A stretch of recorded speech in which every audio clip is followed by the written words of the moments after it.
Revealed: how Substack makes money from hosting Nazi newsletters.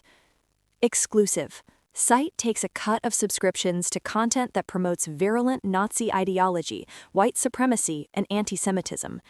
A Guardian investigation has found the platform, which says it has about 50 million users worldwide, allows members of the public to self-publish articles and charge for premium content. Substack takes about 10% of the revenue the newsletters make.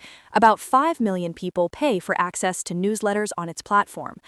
Among them are newsletters that openly promote racist ideology. One, called NatSoc Today, which has 2,800 subscribers, charges $80, about £60, for an annual subscription, though most of its posts are available for free.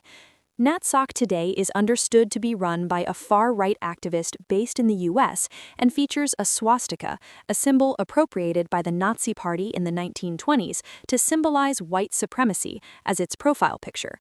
The full name of the Nazi Party was the National Socialist German Workers' Party.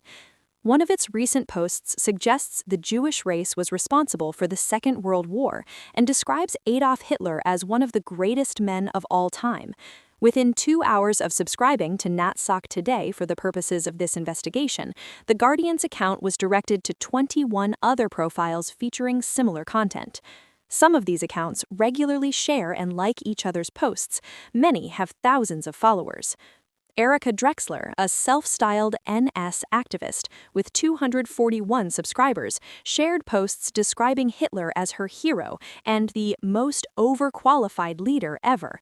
The account is also believed to be US-based and charges $150 for an annual subscription. Ava Wolf, who has 3,000 subscribers and calls herself an archivist of articles and videos about history, in particular WW2, appears to be based in the UK. She has a profile which features swastikas and other Nazi imagery. An annual subscription to her Substack costs £38. Much of the content Wolf posts engages in Holocaust denial. About 6 million Jews died in the Holocaust, but she falsely claimed earlier this month that doctors had found that no one was deliberately murdered by Germans, and that death was from disease and starvation only. It is unclear if Drexler and Wolf have used their real identities to post their material, or if they write under pseudonyms. Another account, entitled Third Reich Literature Archive, with 2,100 subscribers, shared postcards purporting to be from a Nazi propaganda rally in Nuremberg in 1938, the year before the Second World War began. It also charges $80 a year for a premium subscription. The Guardian account was shown separate posts that promoted conspiracy theories about Jewish power and influence and suggested anti-Semitism was a myth. The algorithm also promoted other extremist content, including newsletters relating to the Great Replacement conspiracy theory, the suggestion that there is a plot to replace white Europeans with people from other races. There has been a sharp increase in anti-Semitism and Islamophobia since the beginning of the Israel-Gaza war in October 2023. 2 men were killed when a synagogue in Heaton Park, Manchester, was attacked on the Jewish holiday of Yom Kippur in October last year.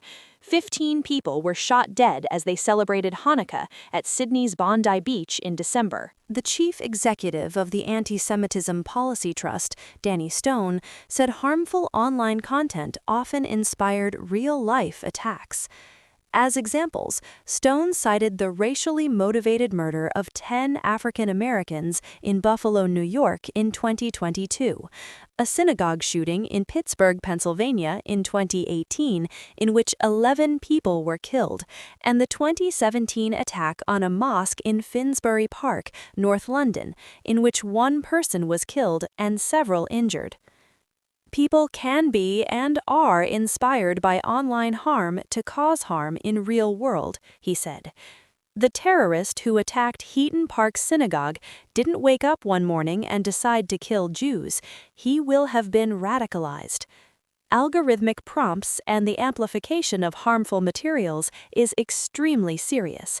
The Online Safety Act was supposed to address the illegal content, but very little is being done about so-called legal but harmful content. Stone also expressed concern about online disinformation about the Holocaust. There has been a drop in attendance and take-up of Holocaust memorial events, he said. We know that knowledge already was frighteningly low. When you have Holocaust denial, inversion, or comparisons, you are seeing across the board a diminishing of the memory of the Holocaust. As we are further away, with fewer survivors, the facts can get lost. We have to win the battle for that narrative. This online content does extreme damage because if we fail to learn the lessons of that past, we're doomed to repeat it. A spokesperson for the Holocaust Educational Trust said material like this that spreads conspiracy theories and Holocaust denial, and which praises Hitler and the Nazis, is not new, but clearly its reach is increasing. The idea that Substack profits from this hateful material and allows for it to be boosted via their algorithm is a disgrace.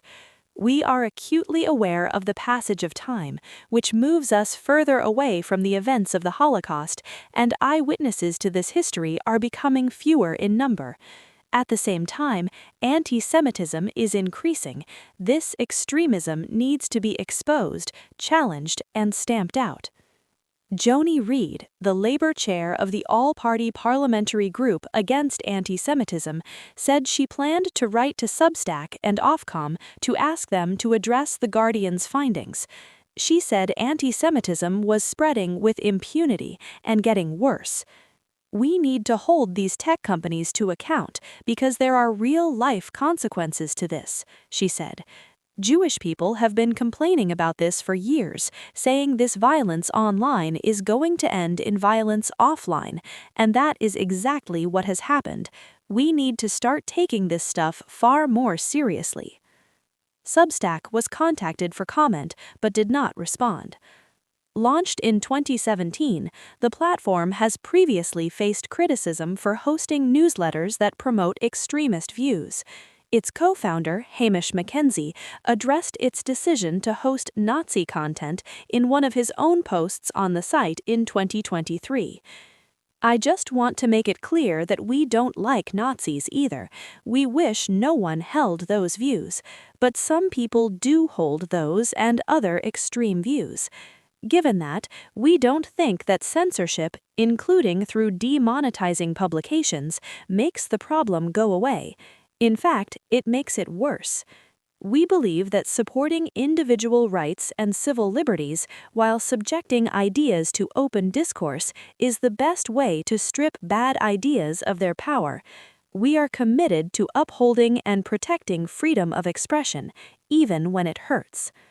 Mackenzie also said the site's content guidelines do have narrowly defined prescriptions, including a clause that prohibits incitements to violence.